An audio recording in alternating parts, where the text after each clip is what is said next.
I guess we are live right now. Oh, Hello, sure. everybody. Um, Today, I'm really excited to have with us a really special person.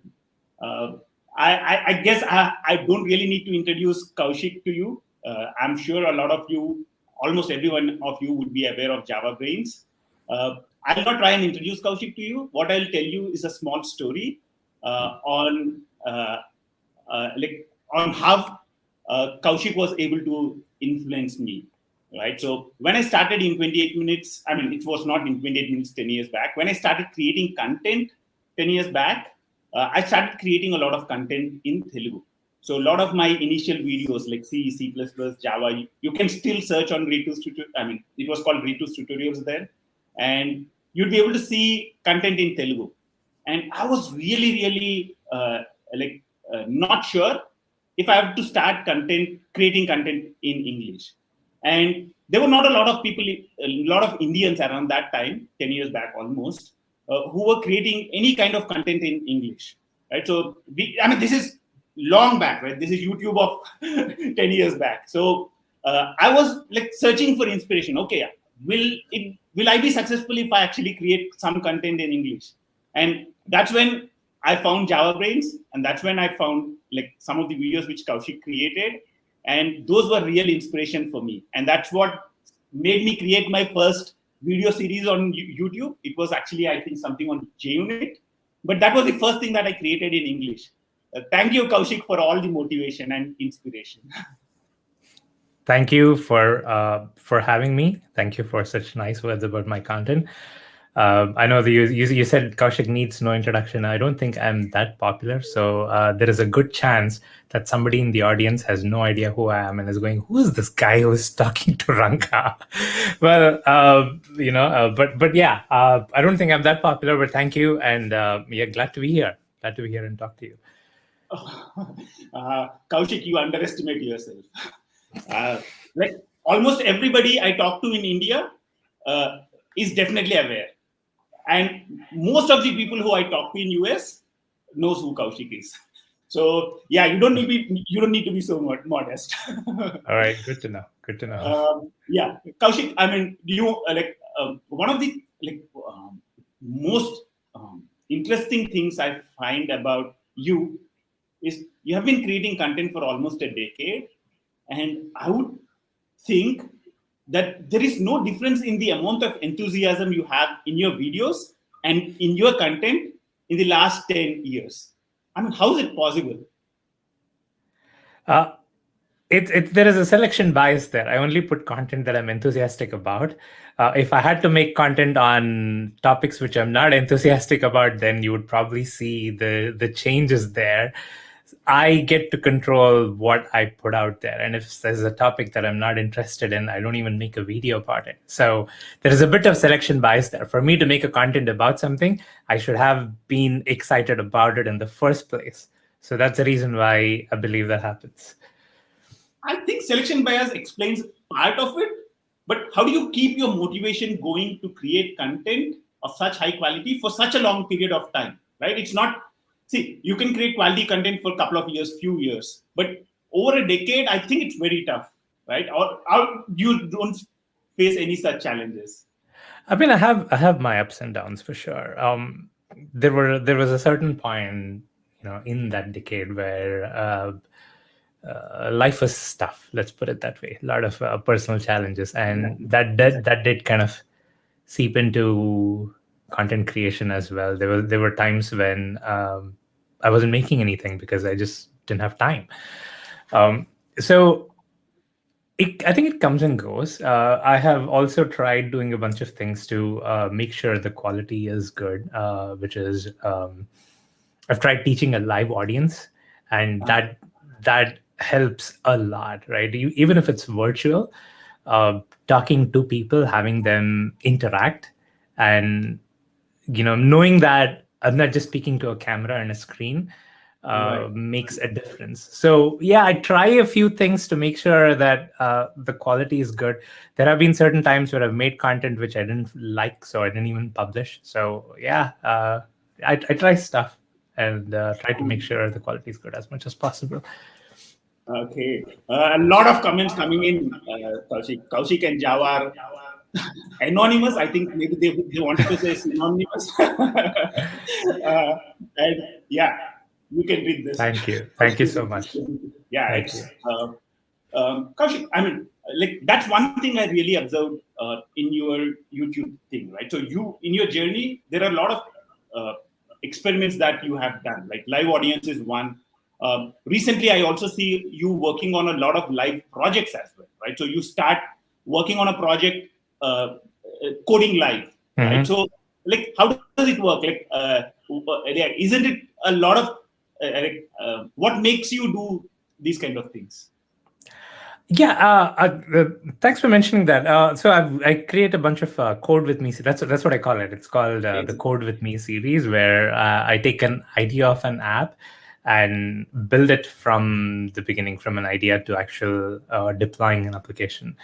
I did that because I noticed a lot of tutorials online kind of covered the breadth but not so much depth and not so much implementation detail. It's good to know the theory, like if you're learning a framework, it's good to know what are the features of that framework, but it's also important to kind of know how to use it in an actual project.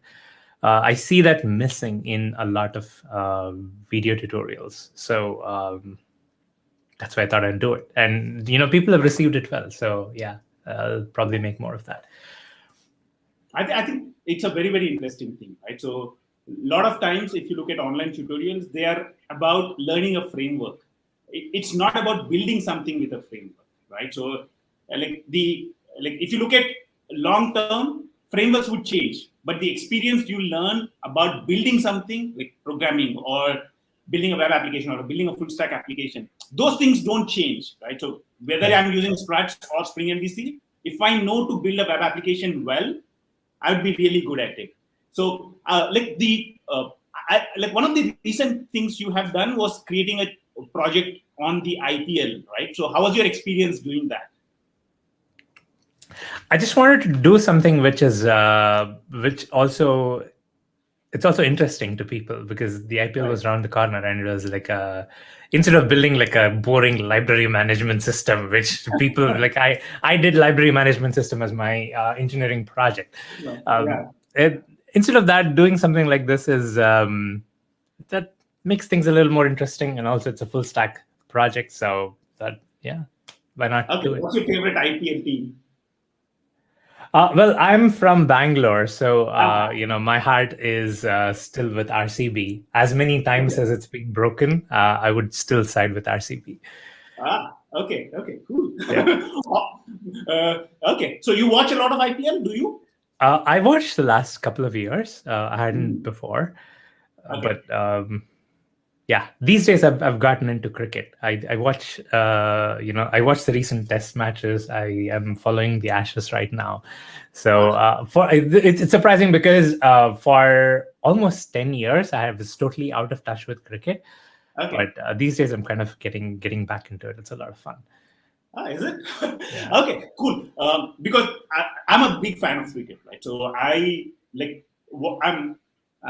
not such a big fan of T20 cricket, but I'm a traditional guy. So it's like, for me, Test cricket all the way. So if India is playing a Test series or if there is Ashes, then probably I would watch 80% of the match. And you can imagine it's a lot of time I spend watching cricket. Yeah. So it's interesting that I see somebody going back, having a break and coming back to cricket. What any specific reasons, or? I think it started with the World Cup. I thought I'd follow the World Cup. Okay. And from there, like I watched pretty much all of the matches in the World Cup, and then from there it kind of started evolving. And I think India played some test after that, and from there, yeah. Okay. So you're talking about the ODI World Cup. The ODI World Cup, yes, not the T20 World Cup. I'm not a big fan of T20s as well. Well, I do watch IPL. It's fun. It's kind of like mindless fun. But I'm a fan of test matches too. I'm still learning about the strategies and all that stuff. I listen to commentary, try to understand, like, okay, why was the field placed this way? Like, what are they trying to bowl and all that stuff? Like, I'm pretty sure the audience doesn't want to hear about this, but I've been learning about cricket and trying to follow test matches, and it's a lot of fun. There's a lot that goes on. It was like I come from a background where I've heard people say, "Well, test matches are boring," but if you actually follow the strategy, it's like everything happens for a reason. Even like a dot ball, like a series of 10 dot balls, there is variety there if you analyze it. So it's a lot of fun. No, I mean, yesterday's match, for example, in like England versus Australia, you'd see that like it's the same pitch, same teams playing. However, the conditions are very different in each of the sessions. And yeah, I think that is the thing which makes a huge difference. But I mean, having said all that, I think T20 is great because I think especially T20 is great at bringing new audiences, right? So it's like hardly anybody has time to watch so much cricket like me. So it does help because if there's a T20 match on, my wife is happy to sit and watch it with me. But if there's a test match going on, no chance. You can leave it on. So that's what I do. I leave the test match on and it's playing and I code here. It's possible. Exactly. Yeah, absolutely. Yeah. I mean, that's how most of my courses are designed. So watching test matches. Exactly. You would see when there's a test match series which India is playing going on, you would see that I'm really productive. Because I don't have a distraction. Cool. I think enough about cricket. I see a few people asking questions. Even somebody asking why you don't create content on Udemy. I have considered it, but I have my own website, and that kind of gives me more control. From the little I know of Udemy, they kind of call most of the shots. Like, for example, if I'm on Udemy, I cannot email my audience, right? People who are watching the course, I can't reach out to them directly. I don't even have their email addresses. And I cannot, there are restrictions. So I like to own my platform so that if Udemy goes away tomorrow and all the audience goes away with it, it's like I have to start from the scratch, right? So thought I'd create my own platform. So that's why I have javabrains.io, which I think is much better than Udemy if you want to try it out. Okay, I teach with Udemy. Okay, so you have it. I mean, the thing is this, right? So Koushik is really, I think javabrains.io is a platform you definitely want to give it a try. Just give it a try. Koushik is also offering subscriptions on YouTube as well, right? So you can, I think, what do you call it, Koushik? Is it membership? It's called memberships. There is a join button on the video. You just click on it. It's like a monthly membership. And you get access to pretty much the same content, both on the website and on YouTube. And just to be fair to Udemy, there are not just disadvantages, there are other advantages as well. Probably this is not the place where you would want to discuss that. I'm not going to get into that, But Udemy is awesome. It makes sense. I'm not going to say anything. Udemy is the best. No, you can, I think this is one place where I think we have different perspectives. And I think it's good, right? There's no, I and Koushik were having a discussion before the start of the live streaming, and one of the things which we extensively talked about was the fact that a lot of questions don't have a right answer. It's just trying to find out what works for you. And if you have not heard about Koushik, then I would definitely recommend you to go ahead and check out some of the content he has made on his channel. Especially, probably you can start off even with the latest video he has created on Log4j. Koushik, do you want to talk about that? Yeah, I think most Java developers right now should know about Log4j. They've either heard about it or they're spending their weekends and nights trying to fix the mess. I made a video because I noticed from the few people I've been talking to, they know that the vulnerability exists. They know that they have to do the work to fix it, but they don't know exactly what the vulnerability is. Right? What is the problem they're fixing? People are like, I don't know. I just got to bump this version. So I thought, well, let me make a video so that people know what it is that they're patching. So I have a video on my channel released this morning explaining what the Log4j vulnerability is. So you might want to check it out if you're interested to know what the Absolutely. cause of the vulnerability is and what a hacker can do if you have any version of Log4j lesser than the recommended version. So check it out if you're interested. You can see there are a lot of people who have already watched it. And okay. They're saying, thank you, Dilip Kumar. I'm glad you found it useful. Okay. Koushik, talking about your platform, I think there's a question about your Terraform course. What's the what's the next course after your? Probably I think we'll take it much more generically. So what are your plans for your platform? Like, what does it offer right now, and what are your plans to extend it? In the foreseeable future. So my goal for making content is to, at least the course format, is to get people from, okay, I'm a developer, I've been working. So here's a common story I hear. Okay, a lot of developers have this problem. They say, I'm a Java developer. I've been working in some company, ABC, for 4 years, 5 years, sometimes even 10 years. And I've been working on this particular technology. I know some of this thing. I know how to get the job done. I don't think I have the skill sets to call myself a good Java developer, right? There's a learning path there, right? They're working in their company. They're comfortable there. They know what to do in that company, but then they have to switch. They don't know where to start studying, right? There is a gap. And where do they start? Do they start learning Java all over again? Like what is the path, right? And if you go to YouTube, well, they have thousands and thousands of videos, but then it doesn't really tell you. It's not tailored to your where you are, right? What you need. Exactly. Some videos are very basic. Some videos are very advanced, and you don't have like a learning path. Okay, I got to watch this before I watch this and all that stuff. So what I have is kind of like a learning path where the very first video in that learning path is what I call Java Essentials. Okay, this is going to introduce you to the basics of Java that you need to know as a Java developer. Even if you've been working for 5 years, 10 years, you feel like you don't know all of Java. You just know the minimum and you're kind of getting by.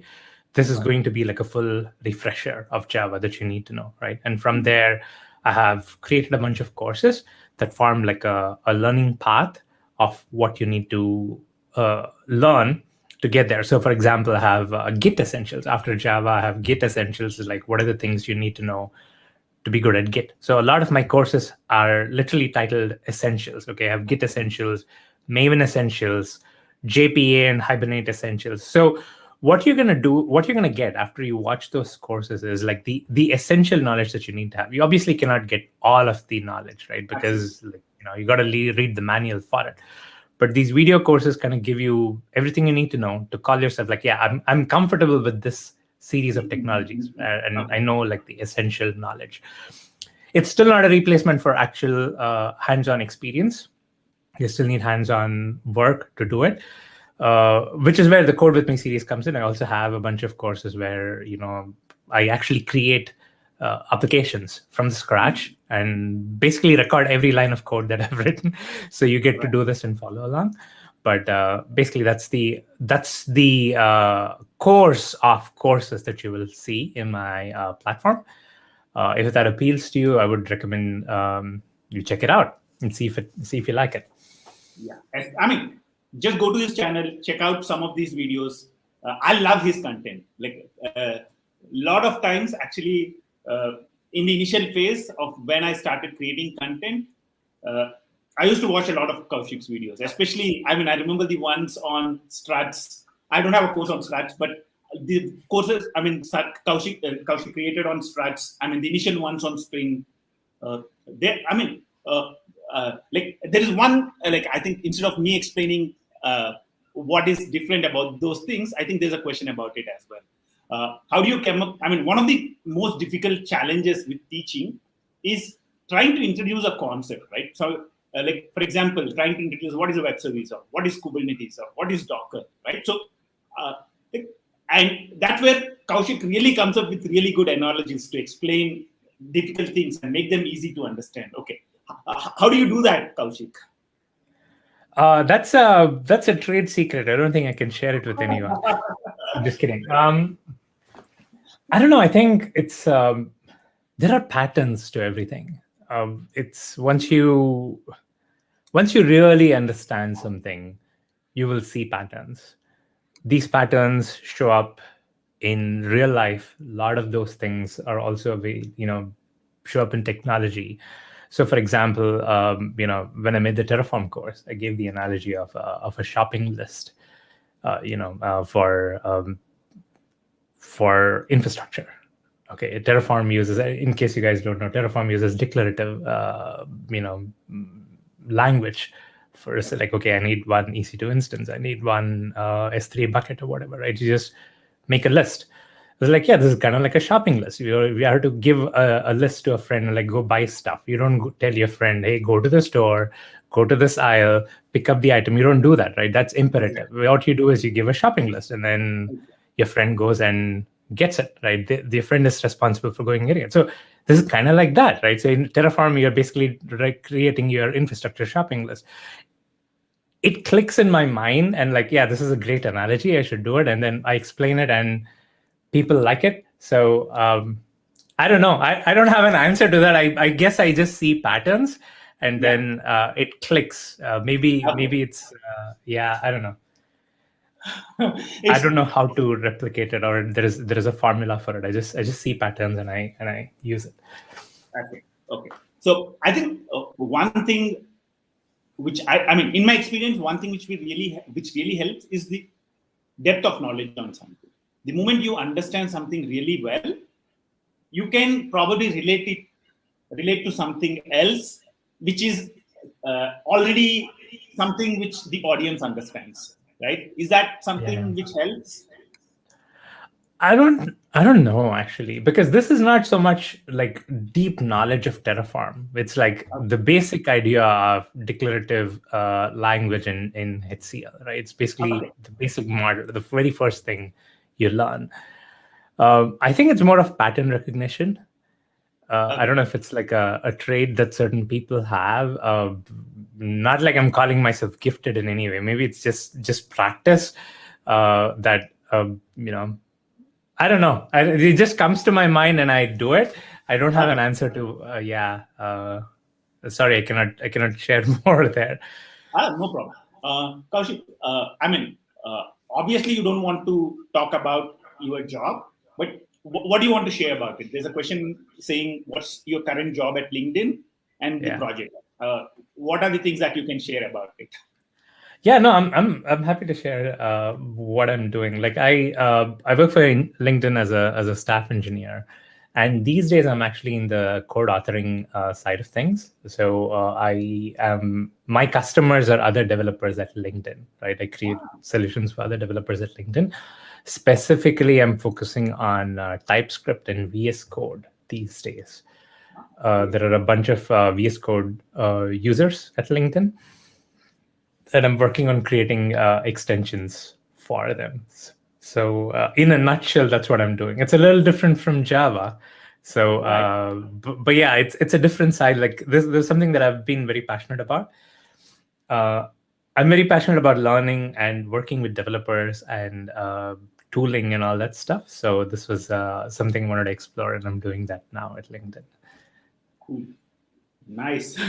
Now that we are talking about technology, right? So if you see the last 10 years since you started creating content, there's so much evolution, right? So when we started, struts, JSP servlets, these were the things which were hotcakes, right? Now nobody even talks about them. So we went through Spring, maybe a little bit of API development, full stack development, and now we talk about cloud, DevOps, and I'm not even mentioning artificial intelligence, machine learning, I mean, blockchain. Yeah, so there's so much evolution in technology that's happening, right? So what's your take on it? What's my take on it? I think it's good in general to have so much specialization that happens, and it's bound to happen once you have more people in a field. In any field, once there is more interest and more people in it, the field evolves, and whenever the field evolves, it becomes hard to have generalists, right? Take any field, for example. So let's say science, physics in the 1700s.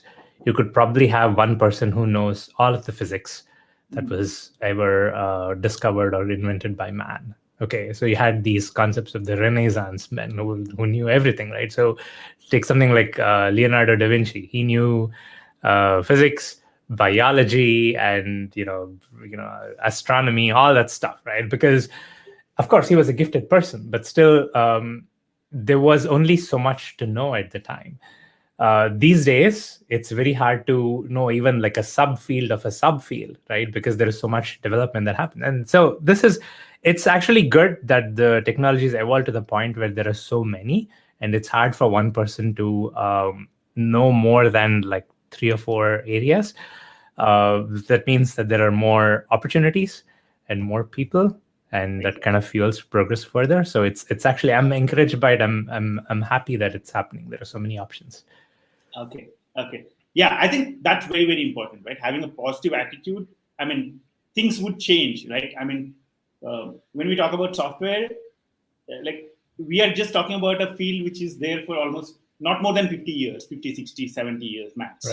Right. So change is going to be there. And I mean, that's one thing I think for a lot of the audience, right? So I regularly talk to people who say things are changing so fast that I cannot adapt, right? Mm-hmm. So like, but with that attitude, I think it would be difficult to learn new things. Is that what you see as well?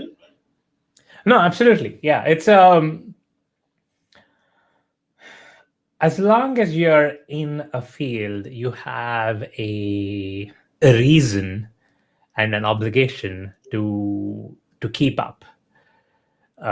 So it's like you would expect the same thing from someone else, right? So you have to do it. Like yes, things are evolving, but it's your narrative when you say I cannot adapt, right? Things are evolving is a fact.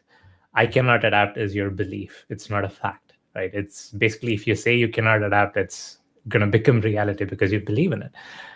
Imagine if you were to go to I don't know, some service company, right? So let's say you want to get your TV fixed, and if that the TV repair guy were to say, well, yeah, these TVs are changing so fast, I cannot adapt, I cannot learn. What your answer would be, well, this is your job, you have to do it, right? So if you were to kind of reflect that to yourself, it's like, yeah, this is my job, and it's my job to adapt and keep up. If you have a belief that I cannot, then that's going to become a reality. But if you have a belief that you can, it's actually fairly simple. Once you get the hang of it, the delta is always very little. So if you don't learn at all for a year, that's going to be a challenge. As long as you constantly keep up, it's actually very simple to catch up and keep up to date. Absolutely. Yeah, I think, if you look at things which are difficult to learn, right? So programming or good design, like algorithms or data structures, these are the things which are difficult to learn. But if you look at most of the tools or frameworks, uh, once you are good at programming, once you are good at the fundamentals, most of the changes, like for example, cloud or even DevOps for that matter, might not be so difficult. Like just like you are saying, it might just be a delta on top of what you are doing. It's just a new way of doing something which you have already been doing. Mm-hmm. Cool. Yeah. Okay. Yeah, absolutely. I think who is most disadvantaged is somebody who has to start from the scratch. They're like, you have so many different fields. Where do I go? Right. For them, it's a bit more of a challenge. For like when I graduated from college, it wasn't so much a choice. Like I got a job. My first job was basically whatever they asked me to do, right? So this is usually going to be the case for most people. Your first job, you're given something, so just learn that, and then gradually start learning what you really want to do, and then go there. And also, one of the easiest things at that point was we did not really have a lot of choice. I mean, if you want to start a Java project, there was only one specific way you can start. Like, not a lot of things you need to worry about before you start something. Yeah, for sure. Yeah. Cool. Yeah. saw a question related. I mean, I saw a question. Somehow I missed it. Where is it? Okay, there was a question on future of Java. I mean, I think this is like the most popular question, which is frequently asked, right? So, where do you see Java in the long run? Yeah, like how do you see it, Koushik? I gave a very curt answer to this in my live stream. I don't know if you folks have, if any of you folks listening now have seen it. I basically said, like, yeah, it's, it's very hard for someone to predict the future. If somebody is going to tell you this is exactly what Java is going to be in 5 years or 10 years, they're either ignorant or they're trying to sell you something. This was my answer. A little bit too direct, I would say. But yeah, I think, if I were to guess, I think Java would still be active and still worked on. Python is an emerging language in certain domains, but it's not, at least the way it is right now, I don't see it encroaching Java's space in terms of building services and applications in the backend. I have seen, I have heard stories about people trying to switch to Python for the backend and realize problems with, runtime efficiency and problems with lack of typing, which affects the code authoring experience. So that's where Java is still the winner. If anything, I might, there might be a new JVM language which takes the place of Java. Like Kotlin is something which is coming up now, fueled by Android, basically. But there could be some other JVM language or even an existing JVM language which becomes popular. But JVM as a platform is still going to be hard to beat over the next 5-6 years. Anything after that is anybody's guess. There's no way someone can say, well, this is exactly what's going to happen 10 years from now. That's too long a period for the industry that we're in. Exactly. I think a couple of really important evolutions which have happened over the last few years are containers and container orchestration, right? And also Java was bad at it. I mean, like creating containers with Java web applications or things like that was a challenge, and especially creating efficient ones was a challenge. But I think in the recent years, Java is doing pretty well at it, right? So what do you think about it? I think Java is doing pretty well. There were a lot of changes to like modularity in Java was supposed to be supposed to help us to make lightweight. Like with Java, anything less than Java 8, it's hard to make lightweight containers when your whole JRE itself is so heavyweight, right? But with modular Java, that makes it a little simpler. And I see a lot of adoption in terms of frameworks as well. For example, Spring Boot has support for making Docker containers right from the Spring Boot project itself. You can kind of have that, there is seamless integration. So yeah, I don't think there is a problem today with containerizing Java. I think it's easier than ever. Absolutely. Yeah, in terms of the release schedule of Java, right? So if you see, like if we go a little while back, it's like there were like very few releases in the initial years of Java, if I can put it that way. And if you see last few years, there are 6 months, almost 2 releases every year, right? So do you think that would help Java going forward? Or is that a good approach for Java to take? I think it's a good approach for Java to take. I think that it's not going to affect most of the users because, the way I see it, for all practical purposes, Java still releases once every 3 years. So that's the LTS version. Most people don't bother with every release. But as a Java enthusiast, it's nice to see newer features and play around with them. So you get the best of both worlds. The only problem is, somebody was telling me, the only problem is you have to prepare more for interviews. Like you don't know what, you're appearing for an interview, you don't know what the newest version of Java's features are that you might get asked in an interview. So that's a drawback. But apart from that, I think for the it's actually win-win for everyone. Companies still have LTSs to go off of, and people who are interested can pick the newest version. Absolutely. I think if you look at Java 9, I think that was the last major version where there are significant changes. After that, it would be mostly probably API addition rather than big changes to the language. Right. Cool. Koushik, there's a question asking what Kaushik's site URL is. It's javabrains.io, right? Javabrains.io. Yes, thank you. Cool. Yeah, let's probably now start switching towards discussing about careers of people, right? There are a lot of people who are on the who are on the live stream, and I'm sure a lot of them are interested in understanding what they can do to do better at their jobs, or what they can do to do well in their careers, right? So yeah, let's probably take a few questions related to that, right? So Sure. there's a question asking how to become a good Java developer. That's a pretty broad question. Exactly. Yeah. And probably I'll pick up a few questions so you can probably look at them and see, probably try and generically answer them. Sure.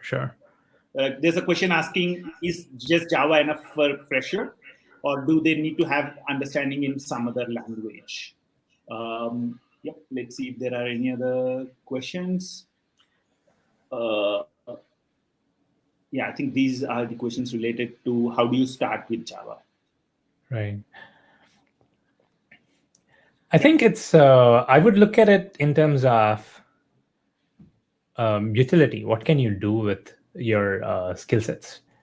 So, for example, if I would ask you to build an app, do you have the skill sets to build it? I think as a fresher, having the ability to build something end to end is a great value proposition that you can surface.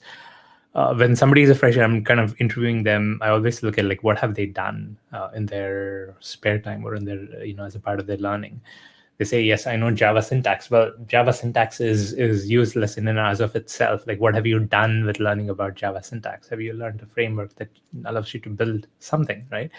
Or do you have the skill sets to build something? It could be if you an Android app where you just know Java and the technologies to build an app.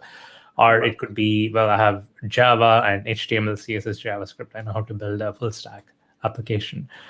So I think having that drive your learning is more valuable, in my opinion. Of course, you can probably ask someone and they're going to tell you something else. But in my opinion, being able to build an app informs your learning path, and it also has a good value proposition. You can build apps and put them on your resume, which is a good asset for a fresher. Okay. So the focus should be on not learning a programming language or a framework, but instead on building something using the framework. For example, building a web application, a mobile application, or a full stack application, or deploying something to cloud. So it should be on. Right. I'm sorry. I'm going to give. We talked about analogies. I'm going to give an analogy here, right? So let's say you're a carpenter or a woodworker. You don't say I know how to use a hammer. Right? You don't say that. Continue. You say, I'll be hearing you. I need to connect my charger. I'll be back in a minute. You can continue. I'll listen. Okay. So what I'm trying to say is you, as a carpenter or a woodworker, you don't say, I know how to use a hammer or I know how to use a saw, right? What you say is, I know how to make wooden structures. I know how to make a table. I know how to make a chair, right? That's what counts as skill, and that I think applies. That's the way I would look at software development as well, right? I can say I know Java, but it doesn't mean much. If I say I know how to build Android apps, or I know how to build web applications, or I know how to build microservices, that is more appealing and more valuable to your prospective employers. So I would encourage you to do that. Try and see what you can build, and go from there. Cool. And also, given the fact that frameworks, programming languages, these things change, understanding how to build something is not a skill which is going away. Right. Yeah. Yeah. Cool. Awesome. Yeah, I think, yeah, there's a question asking, are there any specific features in Java you would want to see in the next few versions? I don't know. I hadn't thought about it this way. What would I like to have in Java? And while Koushik is thinking, if you are not familiar with Java modularity, I would recommend Kaushik's book on modularity. It's a lovely read. It's really well written, and I loved reading it. So go ahead and check it out if you do not understand modularity of Java. Yeah, nothing comes to mind. This is a really interesting question, and I wish I had an answer for this, but nothing comes to mind. I kind of have some feeling of some sense of the problems in Java, but I think it's a lot of it is more of practices in using the language rather than a limitation of the language itself. The language has evolved so much that I think the problem right now, what we have is to reframe the way we write code in Java. We still the language has evolved, but we still write code as if we're writing for Java 5 or Java 8. The best practices and the coding patterns haven't caught up yet. So you technically cannot fault Java for it. It's just developers need to catch up. So that's the only problem I see. I don't see a limitation in the language itself. Yeah, you can talk about certain things like templated strings, records and all that stuff, but they're coming anyway. Yeah. So I cannot think of anything else. Cool. Okay, what is the future of OpenShift? Probably, I think we'll take this question in a very generic way, right? So you see a lot of things happening with containers, container orchestration, and also with the evolution of cloud, containers and container orchestration that becomes much more easier than what it is in the past, right? So, where do you see this heading? I mean, what's your experience, and where do you see heading? Where do you see this heading? I see. Yeah, this is very exciting, and I see. I'm into the code authoring space, and I see a lot of progress that can be made over there. Right now, people talk about containerization primarily in terms of deployment. Right, you just containerize and you deploy. But when you look at their development workflows, they're still installing MySQL on their machines, downloading packages and all that stuff. I don't see a lot of progress being made there. I feel like containerization is a perfect answer to handling dev environment setups, to handling reliable testing, repeatable, all kinds of testing, right? QA, security testing, and all that stuff. So containers haven't permeated as well there. So I find this to be super exciting, and I'm also very much interested in the cloud development space, where VS Code is very good at that. It's one of the reasons why I'm interested in VS Code lately. With VS Code, you can set up a development instance in the cloud, and you don't have to install anything on your machine, right? If you haven't seen Code Spaces, check it out. Basically, the idea is if you have a GitHub repo with a container definition in the repo, GitHub, and you have to sign up and all that stuff. But GitHub provides a Code Spaces link. What you do is you click on that link, you get provisioned a virtual machine, essentially a container, which has a development environment in the cloud. So you're essentially going to GitHub, clicking on a link, and getting a dev setup right in your browser. And you can work on the code base just like you're supposed to, with the perfect dev conditions that you're supposed to. So there's a lot of promise there for containers. That's the part of containers that I'm very excited about, and I think there's going to be a lot of development there. Okay, cool. So you're saying not just in production. What we are talking about is how you develop apps also exactly would be utilized by the container stuff, right? Because with containers, you have stability, right? So nothing, and you don't really need to install anything on your local machine as such, right? So if you delete all the images which are present, or if you delete all the containers on your machine, it's done. I mean, your machine is again clean. Yeah. Yeah. Cool. Yeah. And so that's something I'm really excited about. It's like it's always been a dream, right? It's like you always have differences between your development machine and your production machine. To have that guarantee that your dev setup is exactly the same as what you will have in production is a huge win. I don't think a lot of companies are using that yet. So Yeah, I it's think happening that's only in where, production. yeah. So I think that's the part I'm really excited about. Okay, cool. Yeah, I think yeah, Mayank is asking, how do you maintain balance between job, creating content, and personal life? Any tips on time management? It helps to not have a lot of other interests. I was about to say not have a life, but it's here is the reality of my life, Mayank, that you should know. Okay, Okay. I don't watch movies. I don't watch TV.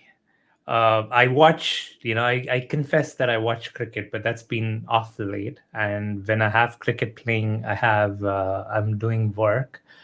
I read stuff, but fiction, but that's also like it comes and goes. So if you remove all that stuff, right, watching movies and you know just essentially on social media as well. I don't go to Facebook. I don't have any social media account that I check. So if you remove that from your life, you have a lot of free time. Okay, the question is, do you want to do it? That's something that I have done. Not necessarily an answer for everyone, Yeah. but that's how I manage my time, but not having it wasted on other stuff. So, as a content creator, do you have any social profiles that you maintain, or you hardly maintain anyone?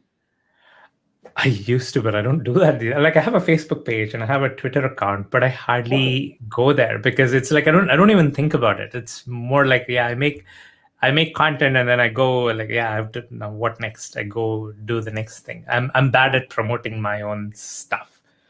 Okay. So Okay. Good. yeah. Okay. You have somebody like you on the other side. No, but I do a Yeah. little. I mean, I do a little after each course. I put it on LinkedIn. Mhm. Yeah. Yeah, probably I'll release a premiere on YouTube. Those are the only things I do. But like, even I am pretty bad at social media. And yeah, like so. What I mean, like once you create a video right now, or once you let's say create a new course on let's say in your like membership, are there any other ways you like take it to people? I'm considering sending out email announcements. I'm Okay, working on it. So some kind of okay, a system to let people know, like people who have subscribed, they should be alerted to new content, right? And they don't keep checking often. YouTube does a good job of reminding people, hey, here's your subscription. They've created a new video, but that doesn't happen in these other platforms. So right, I am working on it. I don't have it right now, but at least like people who have already become a member, they should know that I've released a new course. So okay, I'm working on it now. okay. And is there a place where people can subscribe to you to know the new projects that you're working on? Um, I I think mean, what would Java be the Brains best way to Facebook do? page is good. I'm gonna make a commitment to post on the Java Brains Facebook page from now on. So this Okay, is cool. your question is the spark that's going to initiate this. I'm gonna make a commitment to myself to post it there. So follow the Java Brains Facebook page if you wanna get tuned to this content. If you're subscribed on YouTube, anything that's on YouTube will always be visible anyway. Awesome, awesome. So those are the two that I would recommend. Okay, cool, cool. Kaushik, a number of people out here would be familiar with building web applications or REST APIs or full stack development. And one of the areas they are probably looking at now is the cloud, right? So cloud is something probably almost everybody will be using in the next few years, right? So, like, what's your approach? What would be your recommended approach to start with the cloud? I would recommend picking one cloud provider and learning the essential services that they offer. It's easy to get lost. Like if you go to AWS, if you look at their things that they offer, you go crazy. So look at the essential stuff needed to build an application and go from there. One other thing you can do is try and do certification so that there is a clear path for what you need to learn. The certification itself might not be a lot of value, but the learning path that you need to go through for a certification tells you what are all the moving pieces in the cloud. What you will observe, though, is once you learn one cloud provider like AWS, it's very easy to find corresponding equivalents in Azure or GCP. They're all trying to solve basically the same problem, so you have similar solutions. Pricing might be different, and the way you play around with the UI will be different. But apart from that, the solutions are more or less the same. And if you learn something like Terraform, you don't even have the different UI to think about. You just find analogous technologies and then write your infrastructure as code. That would be a way forward in terms of cloud. First, start with one provider, learn the basic solutions that they offer, and then branch from there. Okay, cool. And it's interesting that you mentioned certifications in there, right? So it's like I hated certifications. Like when I did my first Java certification, 20 years back, I found it really hard, and I found that there were so many trick questions in there that it hardly made me a better Java programmer. Right? Am I a better Java programmer because of doing a certification? No, I would definitely say no. And would I recruit somebody just because he has a Java certification? No, definitely not. So it's not adding knowledge. Neither was it enough to send a signal also, right? But one of the interesting things that you would see within 28 minutes last couple of years actually, is all that we have created is cloud certification courses. So we have cloud certification courses on AWS, Azure, and Google Cloud. And we have created more than, I think, probably 10, 15 courses on certifications. And the reason why I decided certifications are important, and when it comes to the cloud, the problem I saw, just you mentioned, was there are too many services, right? It's impractical. Even when I was talking to people who worked with the cloud for a few years, they hardly worked with 4 or 5 major services. Nobody has worked with everything in AWS, for example, right? It would be probably from 200, 300 services, you'd work with 6 or 7. And that's where I found certifications really fill a gap, right? At least you are aware of most of the other services. Obviously, you are not an expert.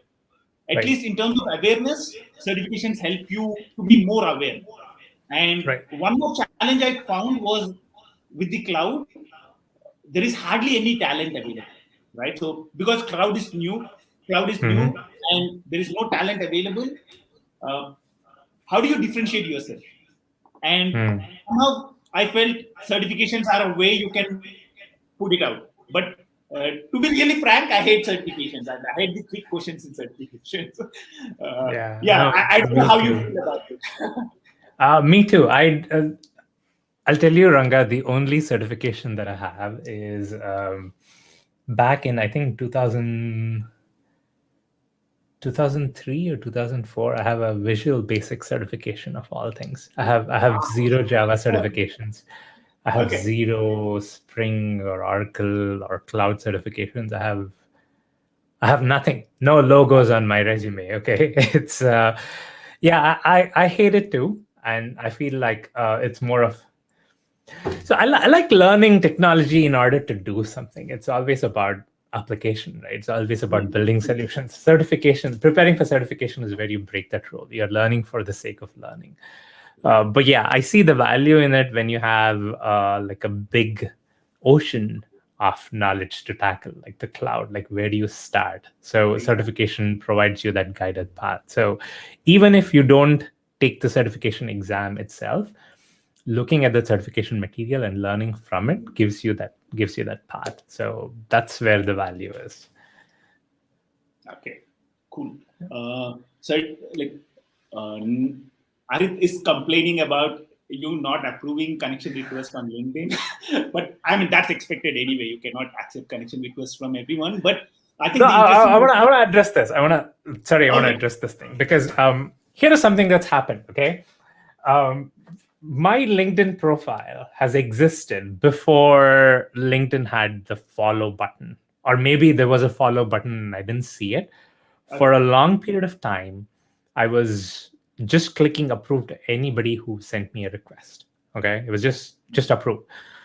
What ended up happening as a result was whenever I logged into LinkedIn, it was full of posts from people I have no idea about. And LinkedIn seemed like when I logged into LinkedIn, it was almost like I was looking at somebody else's profile. Like, is it my profile? I don't know any of these people, right? So that's what LinkedIn does. So that was when I thought, like, okay, I should stop connecting with people who I have not personally worked with and instead encourage them to follow me so that they can see the content that I have. And if I find somebody whose content I'm interested in, I will follow them, right? So that's what I thought about. Arit, it's not personal. It's just that I at this point I have so many connections in my LinkedIn that my LinkedIn profile is pretty much unusable. It's ironic that I'm working at LinkedIn and I'm not using LinkedIn, but it's because it's come to the point where I don't recognize like 90% of the posts on my homepage. That's the reason why I've stopped accepting new requests. Yeah, And sorry, I one wanted to complaint clarify about that. LinkedIn, Kaushik, one general complaint about LinkedIn these days is the moment you logged into LinkedIn today, all that you would see is polls. So yeah, and that's the reason why I'm starting to avoid going to LinkedIn at all. I mean, because seeing useful content on LinkedIn becomes very, very difficult. Right. It depends on what you put out there, right? It's depends on what people put out there. Exactly. There are some that you don't agree with, and that's true for any social media, right?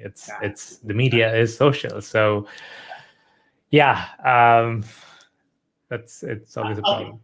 Let's move on to the next question. Right. I think Arik's main question was there are a lot of new tools happening in DevOps, right? Actually, one thing which is very, very interesting is what is DevOps, right?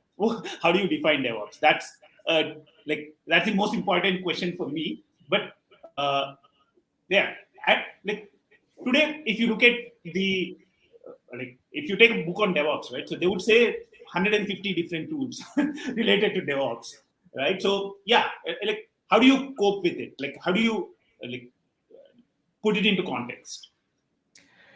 Yeah, I think DevOps has added an extra set of things that we have to learn as developers, which we didn't have before, right? Our scope has evolved, and this is again fueled by the cloud. I don't want to plug my course unnecessarily, but I do talk a lot about DevOps in my Terraform course. I call this softwareizing ops. It's a term that I concocted myself. Like, ops used to contain hardware and software. Now it's mainly software. So whenever anything gets softwareized, it basically falls into the developer's hands, right? Who better to write software than developers? Now, if ops is becoming software, developers take it on, right? This happened for QA as well. It was manual testing went to automated testing. When once it becomes automated testing in code, well, developers take it on, right? It's the same pattern that we're seeing again and again. If something else becomes code in the future, well, it's going to fall on the developer's hands as well. Yes, this has resulted in more technologies for us to learn and more things to worry about. I go based on what I need to do and what's the tool for it and go from there. You don't need to have a laundry list of technologies that you know. When you're working with the cloud, I would look at, okay, what are the things that I can learn to make deploying to the cloud easy? And the answers become obvious, right? It's okay, some kind of a containerizing solution, some kind of container orchestrating solution, some kind of a provisioning solution where I can write infrastructure as code. So the answers become obvious there and go from there and pick whatever technology is popular, which has a good community support. And once you know that, once you have solved your problem, you will begin to see parallels there. Okay, so this is one way to do it. Here's another technology. Even though you don't know that technology, know that that's an alternative.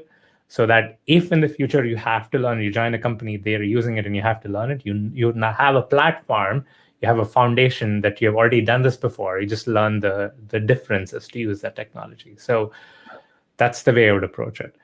Okay, cool. So if I can reword your thing a little bit, it would be more to start with something like containers, understand containers, because I think containers are playing a huge role, right? So understand containers, understand container orchestration, probably pick up one of the tools. I mean, Docker is probably the obvious container thing, and container orchestration would be Kubernetes, and also understand a little bit about continuous integration, right? So whichever cloud you're working on, probably you need to understand the continuous integration related, I mean, whatever solution will be used for continuous integration, and also have a good understanding of infrastructure as code, or like how do you automate the provisioning of infrastructure. And I guess that's where Terraform or like Pulumi or whatever. Ansible, all that stuff. So it's just do ops and you will know, right? So build an application and deploy it to the cloud. Once you start getting there, you will know, okay, now I need to do this. What is the technology for it? Do you learn that? And I need to do this. What's the technology for it? Just do something end to end, and you will have hit all the necessary technologies. That should inform your learning path. Again, you learn by doing. That's the best bet. Absolutely. Awesome. Koushik, I think we crossed almost 1 hour right now. Any words that you would want to leave the watchers with? I mean, any so just to repeat, the Koushik's website is javabrains.io. What I'll also do is I'll take the Facebook page link from Koushik and I'll put it in the description so that anybody who wants to follow the Facebook page of Koushik, you can do that from there. Anything else you would want to add, Koushik? Keep learning. Be passionate about technology. Use the wonder that you have for anything new and apply to technology. Like treat a new framework or a new version of a framework just like you would treat a new iPhone version, right? Learn about it. See, oh, here's a new thing, and have that passion towards technology, and that is going to encourage you to keep learning. Don't be overwhelmed, and focus on delivering solutions. That's what we are supposed to do as engineers. We are not engineers because we know Java. We are engineers because we can solve problems. That's true for any engineer. It's true for software engineers as well. So learn what things necessary to solve problems. And if you are someone who can solve problems, there will always be a demand for you. There will always be a need for you as an engineer, and you will have no choice but to succeed in the industry. So keep that focus in mind. That's what I would say. One last question for you, Koushik. I think as we discussed, right? So there is so much evolution in technology, and even if I look at the content which you have created on your channel, there are so many topics you touch upon, and the topics you touch upon are completely different from what you do at your job, at least the latest work that you do at your job. So I think this is a question which is on the top of everybody's mind, right? How do you learn technology so quickly? What is your approach to learning technology? It's easy to learn technologies today if you can invest time and effort in it, because there are so many resources. There are so many people who are willing to help you, even if you don't pay them any money. You have content on YouTube where people are giving away their knowledge and their experience for free. So learning is actually easy now than it has ever been. The problem is in finding the time for it, because the same medium which gives you knowledge also gives you distractions.